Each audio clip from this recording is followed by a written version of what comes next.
Hello. Si ile form basi sasa ndo tunatokea saa hii. Wewe jiandae mapema and then mimi niko almost kufika hapo hivyo kwenu. Sawa basi. Haya. Mom. Ege, nilikuwa nakuomba ruhusa niende event fulani ya church. Event ya church ya kanisa. Haya. Washa vyombo na upanguze nyumba na upike ndio uende. Sawa.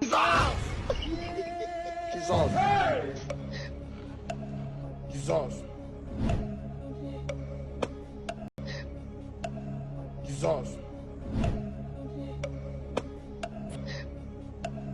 Jesus. Hey, Mom. Nishamaliza kila kitu, naweza enda? Jesus. Atushamaliza. Umemaliza kazi kila kitu? So ni kwenda unataka kwenda? Habuka hapa. Na sasa nataka mniombe. Wewe unamchukua. Kwa sababu unaenda ukienda wapi? Unaenda ukienda wapi? So rushe mlego vizuri ukae.